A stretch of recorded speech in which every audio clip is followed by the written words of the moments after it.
시장의 핫한 종목을 찾아 열띤 토론을 나눠보는 시간, 날선 토크 종목 시작하겠습니다. 먼저 오늘의 주제부터 공개합니다. 미친 질주 네이버 결국 100만 원 본다? 네, 오늘의 주제 날개단 네이버 100만 원 볼까입니다. 네이버가 요즘 잘 가도 너무 잘 갑니다. 전반적인 시장 분위기와는 달리 나홀로 신고가 랠리를 보여주고 있는 상황인데요. 이 네이버 과연 어디까지 올라갈까요? 본격적으로 1라운드 시작합니다.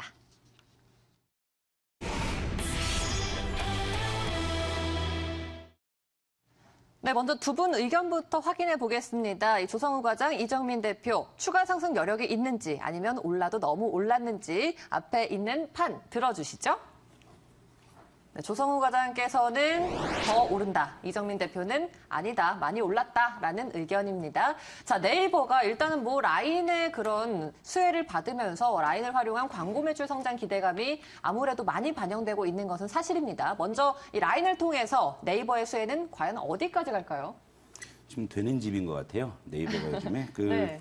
자, 라인 사실 미국과 일본에 상장할 때만 해도 시가총액 한 6조 원, 8조 원 이래서 실망스럽다라는 평이었는데, 상장한 이후에 공모가 대비해서 지금 30% 정도 상회했죠. 그래서 시가총액도 10조 수준. 그러니까 당초 시장에서 기대했던 라인의 가치를 지금 인정받고 있는 상황이기 때문에 역시 네이버의 가치도 같이 올라가는 그런 상황이라고 좀 보시면 될 것 같고요.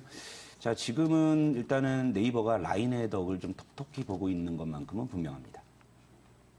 네이버가 라인의 덕을 톡톡히 보고 있다. 네. 라고 정리를 딱 해주셨는데요. 아니, 전초전인데요. 네. 길게 얘기하면 뭐합니까? 네, 알겠습니다. 맛배기만 딱 하고 1라운드예요. 네. 네. 자, 이정민 대표는 어떻게 생각하세요? 네, 전반적으로 다 제가 할 얘기를 먼저 해주셔서 네. 저는 그럼 두 가지 측면에서 좀 바라보자는 그 입장에서 말씀을 드릴게요. 한 가지는 라인을 통해서 주가 반영이 좀 충분했다. 그리고 아직 실질적으로 이런 걸 라인을 통해서 광고 효과로 인해서 실적이 가시화되지 않은 상태에서 약간 좀 거품이 있지 않나라는 측면에서 좀 바라볼 수도 있을 것 같고요. 네. 또 반대적인 입장에서 바라본다면 성장 가치는 아직 충분히 반영되지 않았다. 그러니까 실적이 좀씩 가시화되기 시작하면 주가는 조금 더 슉슉 올라갈 수 있다. 더 올라갈 수 있다. 라는 측면에서 두 가지 측면에서 좀 바라봐야 된다는 오늘은 2% 입장입니다. 급락인데요. 그러네요. 네. 시작은 그러네요. 네. 네. 알겠습니다. 자, 일단 네이버 라인을 빼놓고 얘기할 수 없고요. 또 여기에 더불어서 포털의 최강자잖아요. 다음이라든지 야후 이런 포털들이 조금 밀려나면서 네이버가 이렇게 부각이 된 상황이거든요. 이 부분도 호재 아닐까요? 이 포맷이 이게 대결 구도니까 네. 처음에 너무 많은 얘기를 해버리면 반론이 바로 들어오니까. 너무 아끼시는 거 아니에요? 이정민 대표 되게 네. 아끼시네. 그러니까 라인의 덕을 보는 건 맞지만 그렇다고 라인에 업혀가는 건 분명히 좀 아니죠. 그러니까 최근에 물론 라인의 이 수익 기반이 모바일 광고가 계속적으로 성장하고 있다는 것은 또 라인의 성장을 또 이끌어주는 것이고 그것이 네이버의 연결로서 이제 지분 가치로 부각되는 부분인데 지금 본업에서도 상당히 지금 지배력이 강화되고 있는 상황이죠. 역시 좀 포털 1인자의 지위가 더 강화되는 건데 네. 그 반대급부로 무엇이 있을까요? 결국엔 카카오가 헤매고 있다는 점이 가장 크지 않을까. 맞아요. 그러니까 결국엔 카카오가 여기저기 벌리면서 택시 부르러 다니고 이제 배달시키고 이럴 때 네이버는 그냥 포털의 어떤 시장 지배력이 자연스럽게 좀 강화되는 그런 모습이었는데 안 그래도 지금 국내 온라인 광고 점유율이 60% 그리고 검색 점유율이 75%로 좀 네. 독보적인데 경쟁자인 카카오가 이 오토에 좀 치중한 나머지 좀 포털 쪽을 소홀히 하면서 오히려 좀 지배력이 강화되는 그런 상황. 그러니까 결국에 라인에만 업혀가는 그런 부모가 아닙니다. 그러니까 자식도 잘 나가지만 네. 부모도 상당히 좀 건재하고 그래요, 맞아요. 계속적으로 왕성한 활동을 좀 보여주고 있기 때문에 상당히 지금 좋은 모습을 좀 보여주고 있는 거고 또 여기에 또 하나의 좀 얘기를 하자면 사실 성장하는 유일한 대형주라는 이제 수식어가 딱 맞아 들어가죠. 사실 얼마 전까지만 해도, 그러니까 화장품주가 사드 보복 우려로 휘청거리기 전만 해도 네. 시가총액 상위 탑 10 중에서 그래도 두 자릿수 자기자본 이익률 그리고 두 자릿수 영업이익률을 보여준 기업이 딱 두 개였어요. 하나가 네이버였고요. 하나가 아모레 퍼시픽이었는데 네. 아모레 퍼시픽이 사드 보복 우려로 지금 휘청거리고 있죠. 휘청거리다 보니까 아모레퍼시픽으로 갈 수급마저도 좀 네이버가 빨아들이고 있는 그런 상황이고. 타이밍이 좋네요. 그렇죠. 그러니까 뭘 해도 되는 집안인 게 보세요. 주식 관점에서 본다고 하면은 지금 그 아모레퍼시픽이 헤매고 있으니까 반사이익을 보고 있는 네. 거고, 시장 관점에서 본다고 해도 또 카카오가 헤매고 있으니까 또 네이버 쪽에 또 반사이익이 들어오는 거고, 여기에다가 훌륭한 자식이 지금 잘 무럭무럭 성장하고 있는 이런 상황이기 때문에 지금 네이버는 지금 그냥 뭘 해도 그냥 되는 그런 상황이기. 더 올라갈 수 있는 여력이 충분해 보이는데요. 이정민 대표 어떻게 생각하세요? 네, 같은 생각입니다. 근데 저는 그냥 다만 조성훈 과장님께서 1라운드에서 끝내시려고 네. 작정을 하신 것 같은데 다만 저는 그냥 뭐 네이버가 뭐 100만 원까지 간다, 뭐 삼성전자를 뛰어넘는다 이런 얘기가 많은데 네. 저도 갈 거라고 봐요. 삼성전자 언젠가 한번 뛰어넘을 수 있는 그런 기업이라고 보여지지만 당분간 뭐 지금 현재 시점에서 봤을 때 과연 지금인가? 타이밍이 라는 지금이다. 측면에서 네. 올라간다고는 저도 충분히 가치 있다고 보여지지만 네. 너무 올라왔기 때문에 약간 좀 조절이 좀 있어요. 그런데 상승 모멘텀은 참 많거든요. 뭐 그렇죠. 제2의 라인이라고 불리는 퍼포먼스 광고 시장에서도 현재 네이버의 행보가 두드러지고 있는 상황이잖아요. 예. 그죠? 제가 찬성은 하지만 그래도 네. 어느 정도 이 냉정한 합리적 이성적 네. 그 기준으로 말씀드리는 거지. 사실 여기서 이제 또 나오는 게 뭐 셀카앱에서 뭐 스노우 모멘텀 스노우. 뭐 아니 되는 집안이니까 이제 작은 것도 다 갖다 붙여서 이제 태우려고 하는 거죠. 그러니까 불이 확 타오르면 어지간하면은 그 다 타요. 젖은 장작을 넣어도 타잖아요. 그러니까 지금은 사실 네이버가 그런 정도의 분위기인데 사실 뭐 스노우 뭐 이런 이야기 뭐 다른 이야기들은 사실 곧 이제 지켜봐야 되는 거고 네. 일단 지금 확 달아오른 이 지금의 상황만 놓고 봐도 조금 더 올라갈 그럴 여지는 충분히 좀 있다라고 좀 보고 있는 거고요.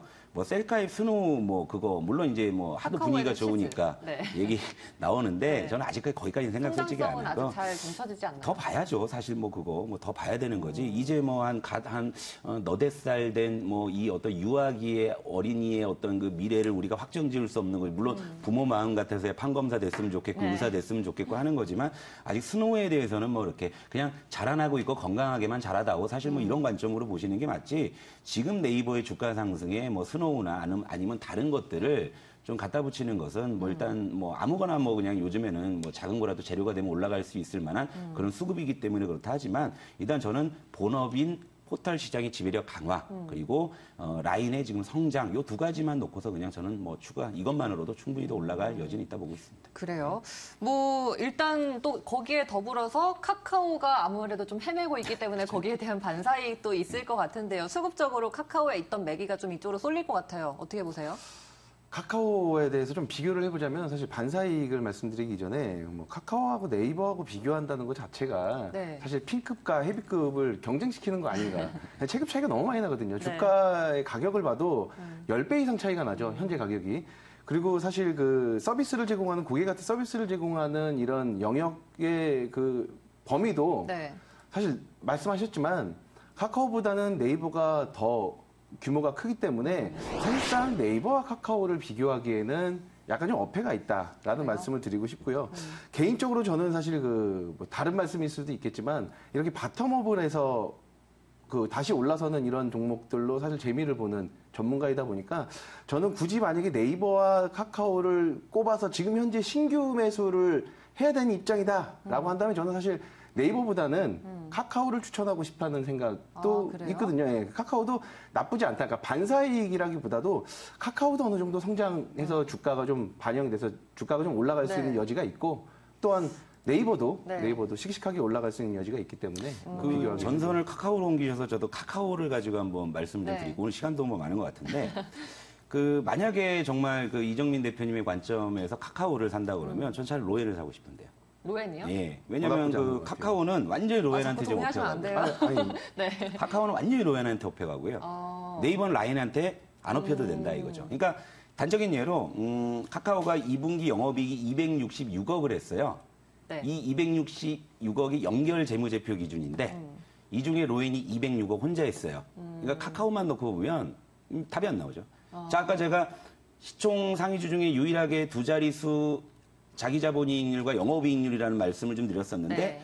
카카오는 다음하고 합병된 이후에 무리한 투자를 한 나머지 몇 년 전만 해도 두 자릿수의 ROE를 보여주고 영업이익률도 무려 30%대를 보여준 카카오였는데 작년 기준으로 한 자릿수로 뚝 떨어져 버렸죠. 그리고 카카오 자체에서는 지금 모멘텀을 못 찾고 있는 상황이고 로엔에 업혀간다고 하면 네. 그러면 당연히 저는 이정민 대표님의 관점을 조금 더 제가 좀 비튼다면 그러면 저는 카카오보단 로엔을 사겠다. 일단 뭐 예. 시기의 완급을 어떻게 보느냐에 따라서 두 분의 관점이 좀 다를 수도 있을 것 같습니다. 일단 네이버 호재는 있습니다. 라인도 있고요. 포털에서의 강자도 있고요. 또 카카오의 반사이익도 약간은 있는 것 같습니다. 그리고 주가 시장에서도 타이밍을 잘 타고 있다. 이렇게 정리하겠습니다. 자, 2라운드 주가 흐름 분석으로 넘어갑니다.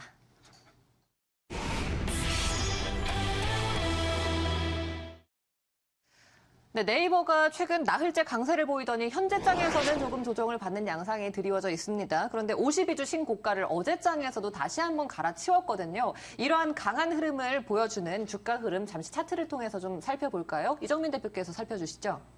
차트로 말입니까? 네, 차트 지금 저 화면에 준비가 안 돼 나옵니다. 있는데. 네. 아, 그러죠. 네. 지금 현재 뭐 차트가 나오고 있는 걸로. 자, 한 달 만에 18%나 올랐거든요. 네네네. 네, 추가 상승 아무래도 고점 부분이 아닐까라는 생각은 들어요. 아니 뭐 사실 네, 당장 이번 주라도 지금 나오네요. 100만 원까지 뭐 간다 그래도 뭐 사실 뭐 얼마 안 남았거든요. 100만 원. 금방 갈 것 같아요. 갈 수 있는 부분이 네. 있다고 보여집니다. 100만 원 도달할 수 있는 종목인데 하지만 신규 진입을 아까도 말씀드렸지만 신규 진입을 해야 된다라는 네. 관점에서 보면 사실 좀 어려워. 제가 보기에는 좀 어렵다는 생각이 들어요.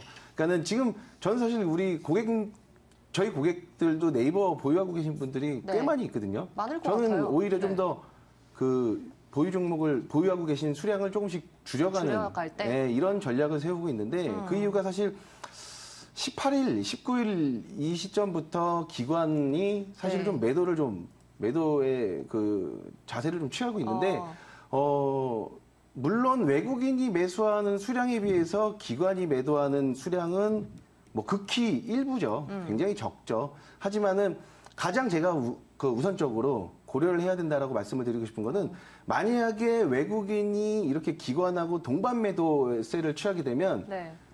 100만 원까지 가는 건 가요. 하지만 흔들릴 수 있다는 거죠. 우리 개인 투자자분들, 그 시청자 여러분들 항상 이런 얘기 많이 하시거든요. 수익을 못 내는 거는 못 기다려서 못 내는 경우가 많아요. 그러니까 자기가 확신이 있다고 생각하고 물건을 잡았는데 네. 자기 계좌에서 마이너스가 나고 있거든요. 그러면 누구라도 흔들리기 마련이고 그렇죠. 그 네. 확신이 사실은 불신으로 변하면서 거기서 난 털고 나오면 주가 잘 가죠. 그렇죠. 뭐 피해 법칙. 네. 항상 개인들이 여기에 당하는 거거든요. 그러니까 지금 신규 진입하시기에는 약간 부담감을 갖고 손절가를 정해서 진입하신다고 하면 또 얘기가 달라지지만 네. 사실은 좀 막무가내 이렇게 기다려서 신규 진입하기에는 좀 다소 어려운 부분의 시점에 좀 그래요? 놓여 있는 거 네. 아닌가라는 생각을 해볼 수 있겠습니다. 7월 말부터 외국인들이 계속해서 순매수세로 포지션을 잡고 있었잖아요. 네. 지금 이 포지션 어떻게 보세요? 자, 요건 이렇게 말씀드릴게요. 지금 네이버가 움직이는 논리는요, 국내 시장 논리를 좀 비켜간다. 일단 이제 미국에서도 거래되고 일본에서도 거래돼요. 결국에 미국, 일본 시장에서의 거래되는 논리를 반영할 가능성이 굉장히 크다라는 거예요. 그러니까 예를 들면 단적인 예로 어제 시장이 별로 좋지는 않았잖아요. 네. 좋지 않은데 네이버가 강했잖아요. 이건 맞아요. 뭐냐? 그러니까 결국에는 그 시장이나 수급 논리에 의해서 저는 오버슈팅의 가능성을 두는 거죠. 그러니까 사실 뭐 주가 자체만 놓고 보면 밸류에이션이나 뭐 여러 가지 펀더멘털만 놓고 보면 네. 이쯤에선 조금 이제 더 올라가게 되면 좀 부담스러울 수 있는 영역으로 가는 건 분명히 맞습니다만 하지만 지금의 시장이나 수급 논리 관점에서 본다고 하면 주가가 충분히 오버슈팅이 나올 가능성이 충분하다. 그럼 그 근거를 들어드리면 아까 말씀드렸다시피 지금 미국이나 일본 시장에서 네이버 주가가 동조화될 가능성이 있죠. 미국에서 거래되는 라인 가격이 네이버에 그대로 투영이 네. 되기 때문에 그러니까 어제 장에서 뉴욕 증시에서 라인이 소폭 조정을 받았기 때문에 오늘도 네이버가 조정을 받는다. 이렇게 좀 그런 논리로 좀 보시면 맞는 거고 그리고 우리 시장의 좀 변동성을 회피할 수 있는 그런 논리가 미국발, 일본발 라인의 가격에서 파생된다라고 볼 수 있다면 네. 그럼 국내 시장의 논리에서 뭘 봐야 되느냐?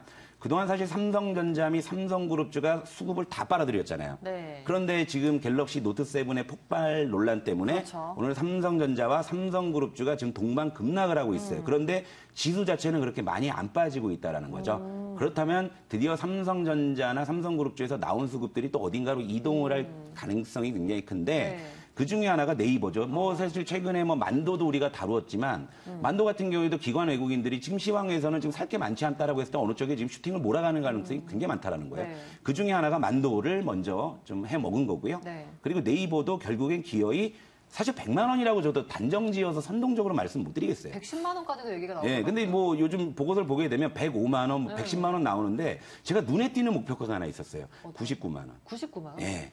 현실적인가요? 그러니까 저의 어떤 마음을 대변하는 듯한 좀 목표 주가. 예를 들면 이 100만 원이라는 상징성에 너무 집착할 필요는 없습니다. 하지만 지금 구간에서 충분히 오버슈팅이 나오면서 앞자리가 9로 바뀔 가능성은 충분히 있다라는 거고, 그럼 거기서 이제 우리가 앞자리 9를 봤을 때는 이제 그때부터는 정말 그릇껏 이 수익을 내고 네. 먹고 나오면 되는 그런 구간들은 줄 거라고 보는 거지. 100만 원을 뚫고 120만 원 이런 얘기는 저는 뭐 선동적으로 못 드리고요. 네. 현실적으로 본다면은 그 99만 원 목표 가격이라는 그 리포트가 전 상당히 좀 인상이 남습니다. 왠지 이 현실적인 목표 주가에서 수렴하실 것 같은데요. 동의하세요? 동의는 해요. 하지만 네. 뭐 언제 가냐가 중요한 거죠. 그러니까 지금 당장이라고 사실 그러니까 내일 오늘 사서 내일 갈 수 있다라는 측면에서 바라봐도 저도 동조한다는 네. 측면이죠. 하지만 굳이 지금 시점에 신규 매수를 해야 되냐라는 관점에서 본다 그러면 저 같으면 개인적으로 아니다. 위험이 있다. 예, 위험 부담을 가지고 해야 되는 부분이 있는가라는 관점에서 저는 반대를 하는 거지. 그럼 보유자만 좀 더 기다려보는 거예요? 장이 좀 출렁이면 뭐 만약에 내가 매수하지 않았는데 가면 어쩔 수 없는 거죠. 네. 예, 하지만 만약에 좀 장이 좀 출렁여서 다시 한번 조금 내려서는 모습이 보인다 그러고 그 외국인이 그리고 기관이 이런 메이저들의 수급 상황을 좀 봐가면서 네. 뭐 진입 시점을 좀 다시 찾아야 되지 않나라는 네, 생각을 하고 있습니다. 알겠습니다. 자, 일단 뭐 네이버에 대해서 목표 주가 99만 원 얘기까지 나왔습니다. 자, 마지막으로 최종 발언 시간 드리도록 하겠습니다. 먼저 조성우 과장부터 30초 시작합니다. 사실 저도 이렇게 올라가는 종목 쫓아가는 스타일은 절대 아닙니다. 저도 이제 바닥에서 돌아 나가는 그런 종목들을 원래 좋아하는데요. 근데 요즘에 시장을 보게 되면 그런 종목들이 잘 안 먹히죠. 결국에 시장에 좀 룰이 바뀌었다는 거죠. 자, 진정한 프로라면 룰이 바뀌면 바뀐 룰에 잠시나마 적응할 필요가 있지 않을까. 바뀐 룰로도 싸워서 이겨낼 수 있는 그런 지혜가 필요하지 않을까. 이렇게 보고 있기 때문에 지금 시장 논리에서는 만도도 그렇고요. 네이버도 그렇고요. 상식적으로 꺾여야 되는 주식들이 꺾이지 않고 있습니다. 그 이유가 무엇일까요? 네, 알겠습니다. 저희 날선 토크 종목에서 실제로 다뤘던 종목들이 잘 가고 있는 종목들 많잖아요. 만도도 그랬고, 뭐 네이버도 그렇고. 아무래도 이 종목에서 좀 자세하게 얘기를 나누니까 더 좋은 것 같아요. 이제 이번에는 최종 발언 30초 이정민 대표 들어가도록 하겠습니다. 하나 이번에도 또 느끼셨겠지만 우리 네. 외국인 형님들, 이 형님들은 항상 빠르고 정확하죠. 뭐 네이버도 우리보다 빠르고 정확하게 매수를 타이밍을 잘 잡았는데요. 오늘만 매매하실 거 아니죠. 내일만 매매하실 거 아니고 이렇게 복지국가가 아닌 대한민국에 사시면서 사실 주식 시장에 항상 투자를 해야 되는 여러분들은 평생 이런 시장에서 매매를 하셔야 되는 입장인데 그렇다면 과연 외국인의 발뒤꿈치를 따라서 매매를 해야 되는 이런 위험한 종목을 잡아야 되는가라는 생각을 좀 해보셨으면 하는 바람입니다. 두 분 비유 실력이 나날이 늘어가시는 것 같아서 제 자리가 위협을 받는 느낌입니다. 오늘 말씀 여기까지 듣도록 하겠습니다. 두 분 고맙습니다. 네, 감사합니다. 네, 증권광장 1부 여기까지입니다. 저는 잠시 후 2부로 다시 돌아오겠습니다.